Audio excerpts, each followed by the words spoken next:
Science की class में आप सभी का एक बार फिर से स्वागत है बच्चों। और हम पढ़ रहे थे चैप्टर नंबर 14 प्राकृतिक संसाधन। बच्चों ये चैप्टर हम लोगों ने कंप्लीट पढ़ लिया है और अच्छे से समझ लिया है और अब इसके हम जो है वो महत्वपूर्ण प्रश्नों की ओर चल रहे हैं। तो जिसमें से इसके जस्ट पहले की वीडियो क्लास में हम लोगों ने बच्चों इसके महत्वपूर्ण बहुविकल्पीय प्रश्नों को हल किया था और आज हम हल करेंगे इसके अति लघु उत्तरीय प्रश्नों को, जो कि बहुत इंपॉर्टेंट प्रश्न है और इस एग्जाम में आपके क्वेश्चंस आएंगे। तो यहाँ पर हम चलिए बात करते हैं जो अति लघु उत्तरीय प्रश्न हैं उनके बारे में। अगर इसके पहले के बच्चों वीडियो क्लासेस आपने नहीं देखी हैं तो चैनल की प्लेलिस्ट में डली हुई है, उसको देख करके आप पुराना काम कंप्लीट कर सकते हैं। इसके बाद नेक्स्ट जो है वो आप काम आगे बढ़ सकते हैं।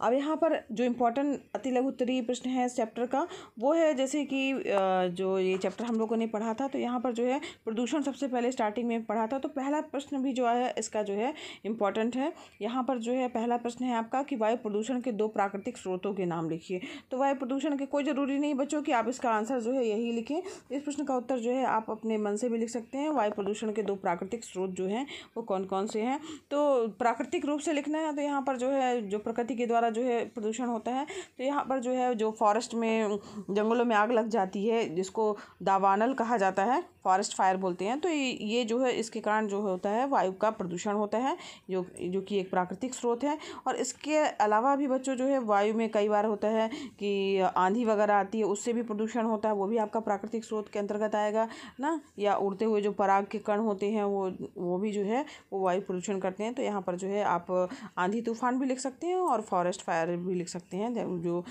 उससे जो है क्या कहते हैं प्रदूषण हो रहा है। इसके बाद नेक्स्ट इंपॉर्टेंट प्रश्न है आपका तीसरा प्रश्न इसका इंपॉर्टेंट है बच्चों, वो है आपका वायुमंडल में CO2 गैस की मात्रा बढ़ाने का पृथ्वी के औसत ताप पर क्या प्रभाव पड़ेगा। अगर वायुमंडल में कार्बन डाइऑक्साइड गैस ज़्यादा बढ़ती जाएगी धीरे धीरे करके तो चूँकि ये जो ग्रीन हाउस गैस है आपकी कार्बन डाइऑक्साइड और इसका मात्रा जो है ज़्यादा मात्रा बढ़ जाएगा तो क्या होगा कि जो हमारा वायुमंडल है उससे जो है प्रकाशीय किरणें आ तो पाएंगी, ग्रीन हाउस इफेक्ट वाली ये गैस है तो, लेकिन जो उसका तापमान टेम्परेचर उतनी जल्दी ठंडा नहीं हो पाएगा। ज़्यादा मात्रा में CO2 गैस रहेगी तो टेम्परेचर जो है वो धीरे से बढ़ेगा, जिसके कारण क्या हो जाएगा कि पृथ्वी का जो औसत ताप है वो बढ़ जाएगा। तो आप देख भी रहे होंगे बच्चों इस समय गर्मी जब पड़ती है तो आपको होता है सुनाई देता होगा कि गर्मी का इतने सालों का रिकॉर्ड टूटा। तो यानी टेम्परेचर बढ़ता जा रहा है, 1 डिग्री टेम्परेचर 2 डिग्री टेम्परेचर जो है भी बढ़ना बहुत मायने रखता है। तो ये कहलाता है ग्लोबल वार्मिंग। तो यहाँ पर पृथ्वी का औसत ताप क्या होगा आपका बढ़ जाएगा अगर CO2 गैस की मात्रा अगर वायुमंडल में बढ़ जाएगी। तो तीसरा प्रश्न इंपॉर्टेंट है बच्चों। नेक्स्ट इंपॉर्टेंट प्रश्न है आपका बच्चों, वो है चौथा प्रश्न, पर्यावरण में हानिकारक प्रभावों से ओजोन परत किस प्रकार से हमें सुरक्षा प्रदान करती है। ओजोन लेयर मतलब क्या काम करती है। तो वास्तव में जो ये ओजोन लेयर है वो सूर्य के प्रकाश से आने वाली जो पराबैंगनी विकिरण होती है जो कि हमारे लिए हानिकारक होती है उसको अवशोषित करने का काम करती है, रोकने का काम करती है। ठीक है, तो यहाँ पर जो है ओजोन लेयर ये बहुत ही महत्वपूर्ण काम करती है, जिसके कारण से जो है ये मनुष्यों के लिए हानि नहीं पहुंच पाती है। वरना इसके कारण जो है पराबैंगनी विकिरणों के कारण बहुत सारी डिसीजेस जो होती हैं, कैंसर वगैरह जो है वो होता है, तो उसको रोकने का काम ओजोन लेयर करती है। इसके बाद नेक्स्ट इंपॉर्टेंट प्रश्न है बच्चों आपका, वो है जल अपरदन की दर किन क्षेत्रों में अधिक होती है। यानी पानी जो है वो किस में सबसे ज़्यादा जो है जल के द्वारा जो है अपरदन की क्रिया होती है। तो जितने भी पहाड़ी क्षेत्र हैं वहाँ पर जो है वो बहुत ज़्यादा मात्रा में जो है वो पानी जो है गति से बहता है, उसकी स्पीड ज़्यादा रहती है, जिसके कारण जल अपरदन की दर जो होती है वो पहाड़ी क्षेत्रों में अधिक होती है। ठीक है, तो यहाँ पर इसका ये इंपॉर्टेंट क्वेश्चन था। इसके बाद नेक्स्ट प्रश्न है आपका कि प्रदूषित अगर वायु है तो उसमें अगर हम नियमित सांस ले रहे हैं तो 2 ऐसे कौन से रोग उत्पन्न हो सकते हैं अगर प्रदूषण वाले स्थान में हम रह रहे हैं और प्रदूषित वायु को जो है अगर हम जो है वो सांस में ले रहे हैं। तो कैंसर हो सकता है बच्चों, हृदय रोग हो सकता है, एलर्जी वगैरह जो होती है प्रदूषित वायु के कारण वो भी होती है। तो यहाँ पर जो है 2 रोगों के नाम जो है वो यहाँ पर आप लिख सकते हैं, कोई से भी 2 रोग। इसका एक इम्पॉर्टेंट क्वेश्चन और है बच्चों, ये भी 9वां प्रश्न भी इम्पॉर्टेंट है कि 2 जीव विज्ञानी महत्वपूर्ण यौगिक मतलब यौगिकों का नाम लिखना है जिसमें नाइट्रोजन जो है वो उपस्थित हो। तो यहाँ पर एल्केलाइड्स और यूरिया जो है वो उसमें नाइट्रोजन की उपस्थिति होती है। तो यहाँ पर जो है 2 नाम आपको लिखने हैं, आप एल्केलाइड और यूरिया लिख सकते हैं। नेक्स्ट इंपॉर्टेंट प्रश्न है बच्चों, यहाँ पर है ओजोन क्या है, तो ये क्वेश्चन इंपॉर्टेंट है बच्चों। ओजोन क्या है, तो ओजोन के बारे में आपको लिखना है। तो ओजोन बच्चों ऑक्सीजन का ही एक क्या है, रूप है, लिख सकते हैं। इसमें ऑक्सीजन के कितने परमाणु पाए जाते हैं, 3 परमाणु पाए जाते हैं। इसका फार्मूला जो होता है वो होता है आपका O3। ठीक है, O3 को क्या कहा जाता है, ओजोन कहा जाता है। ऑक्सीजन का ही एक क्या है, अपरूप होता है, और ओजोन का फार्मूला O3 होता है। ठीक है, 3 परमाणु इसमें ऑक्सीजन के पाए जाते हैं। नेक्स्ट इंपॉर्टेंट प्रश्न है, वायुमंडल में ऑक्सीजन किन रूपों में पाया जाता है। तो ऑक्सीजन जो है वायुमंडल में किन किन रूपों में पाया जाता है, तो यहाँ पर सीधे सी बात है, ऑक्सीजन जो है वो गैस के रूप में पाई जाती है, जिसको O2 कहा जाता है या ऑक्सीजन गैस बोलते हैं। और दूसरा जो है वो है आपका ओजोन गैस बोलते हैं, या ओजोन, इसी के कारण ओजोन की एक लेयर बन जाती है इस गैस की ऊपर, जो कि पराबैंगनी किरणों से हमें बचाती है। तो O3 जो है वो भी ऑक्सीजन जो है का ही एक रूप है। इसके बाद है नेक्स्ट इंपॉर्टेंट प्रश्न है आपका कि ओजोन परत किस ऊंचाई पर उपस्थित है। तो ओजोन लेयर जो है वो हमें, ये अच्छी बात है बच्चों कि ओजोन की लेयर जो है वो वायुमंडल में ऊपर की तरफ होती है, जो कि जिसका जो है ऊंचाई जो है वो 16 किलोमीटर से लेकर के 60 किलोमीटर तक की ऊंचाई पर है। और एक बात आपको बच्चों पता नहीं होगी, ऑक्सीजन गैस जो होती है वो हमारे लिए तो प्राणवायु का काम करती है, लेकिन ओजोन गैस जो होती है वो विषाक्त होती है, यानी विषैली होती है, जो कि हमारे लिए नुकसानदायक होती है। इस चीज़ का ध्यान रखिएगा बच्चों।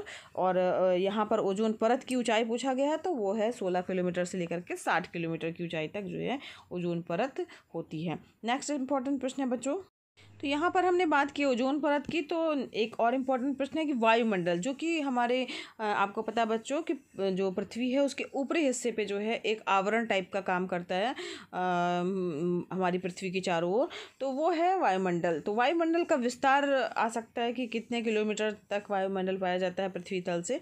तो यहाँ पर अगर हम वायुमंडल की बात करें बच्चों, तो वायुमंडल जो है वो पृथ्वी तल से जो है वो कितने 60 किलोमीटर तक जो है वो पाया जाता है। तो वायुमंडल का विस्तार कहाँ तक है, 60 किलोमीटर तक है पृथ्वी तल से।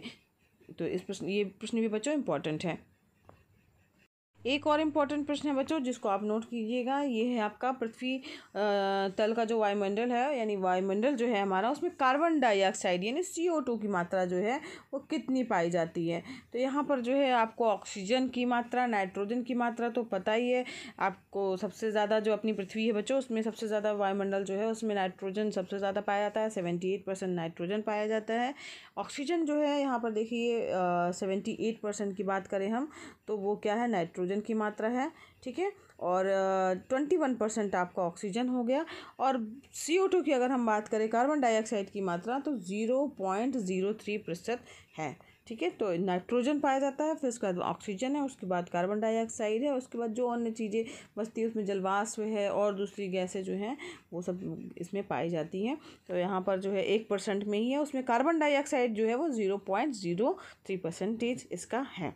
ठीक है, अब यहाँ पर जो है 2 क्रियाओं के नाम लिखिए जो वायुमंडल में कार्बन डाइऑक्साइड गैस को उत्पन्न करती हैं। तो यहाँ पर श्वसन की क्रिया है, जो हमें पता ही है, सांस लेते हैं, इसमें ग्लूकोज वगैरह जो है वो उसका अधिक ऑक्सीकरण होता है, जिसमें जो है क्या होती है, कार्बन डाइऑक्साइड गैस जो है वो उत्पन्न होती है, यानी हम श्वसन की प्रक्रिया में नाक के द्वारा कार्बन डाइऑक्साइड गैस को जो है वो बाहर निकालते हैं। इसके अलावा अगर हम एक और क्रिया की बात करें तो निश्चित रूप से दहन की प्रक्रिया है। तो दहन में भी बच्चों क्या होता है कि ऑक्सीजन अगर वायुमंडल में उपस्थित है तो वो ऑक्सीजन दहन में यूज़ होती है, और उसके बाद जो निकलती है वो जो है वो कार्बन डाइऑक्साइड गैस जो है वो निकलती है बाहर। तो यहाँ दहन दूसरी प्रक्रिया हो गई। नेक्स्ट इंपॉर्टेंट प्रश्न है आपका बच्चों कि वायुमंडल में कार्बन डाइऑक्साइड की मात्रा में वृद्धि के 2 दुष्प्रभाव लिखिए। वेरी इंपॉर्टेंट प्रश्न है बच्चों, कार्बन डाइऑक्साइड की मात्रा अगर बढ़ती जाएगी हमारे वायुमंडल में तो क्या हो सकता है। तो यहाँ पर बच्चों वायुमंडल में अगर कार्बन डाइऑक्साइड की मात्रा बढ़ जाएगी तो ग्रीन हाउस जो इफेक्ट है उसके द्वारा वायुमंडल का तापमान जो है वो बढ़ जाएगा, यानी ग्लोबल वार्मिंग जो है होने लगेगी। वायुमंडल का ताप जो है वो बढ़ता जाएगा ग्रीन हाउस प्रभाव के कारण, क्योंकि कार्बन डाइऑक्साइड जो है वो बहुत ही इम्पॉर्टेंट हिस्सा है किसकी, ग्रीन हाउस इफेक्ट के लिए। ग्रीन हाउस गैस भी कहा जाता है इसे, क्योंकि ये जो है 60% जो है वो उसका ये काम करती है, एक तरह से कहा जाए ग्रीन हाउस गैस में। तो यहाँ पर जो है जब ज़्यादा इसकी मात्रा बढ़ जाएगी तो वायुमंडल का जो टेम्परेचर है वो जो है वो बढ़ता जाएगा, उसका टेम्परेचर बढ़ जाएगा, ग्लोबल वार्मिंग की समस्या आ जाएगी।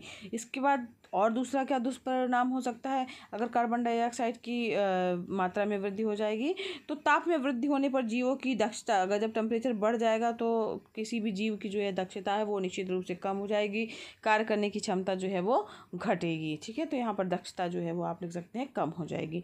नेक्स्ट इंपॉर्टेंट प्रश्न की बात करें बच्चों हम यहाँ पर इस चैप्टर में, तो यहाँ पर नेक्स्ट इंपॉर्टेंट प्रश्न जो है वो है आपका वायुमंडल से कार्बन डाइऑक्साइड शोषित करने वाली क्रिया का नाम लिखिए। तो यहाँ पर कार्बन डाइऑक्साइड कौन लेता है, इसको वैकल्पिक प्रश्नों में भी हम लोगों ने पढ़ा था, उसका भी ये इंपॉर्टेंट पार्ट है, या ये क्वेश्चन ही इंपॉर्टेंट है बच्चों। तो ये वायुमंडल में कार्बन डाइऑक्साइड कौन लेता है जिससे वो कम होती है, उसका बैलेंस बना रहता है। तो पौधे जो हैं वो प्रकाश संश्लेषण की क्रिया के द्वारा जब अपना भोजन बनाते हैं बच्चों, तो उसमें कार्बन डाइऑक्साइड गैस जो है वो यूज़ करते हैं, और तभी प्रकाश संश्लेषण की प्रक्रिया होती है, और वो वायुमंडल की कार्बन डाइऑक्साइड गैस को शोषित कर करके और अपना भोजन बनाते हैं, और उसके बाद ऑक्सीजन गैस उसमें मुक्त होती है। तो इस प्रकार से ऑक्सीजन और कार्बन डाइऑक्साइड का संतुलन बना रहता है। इसलिए हमें बच्चों ढेर सारे पौधे लगाने चाहिए, पेड़ों को नहीं काटना चाहिए, इस बात को आप समझिए।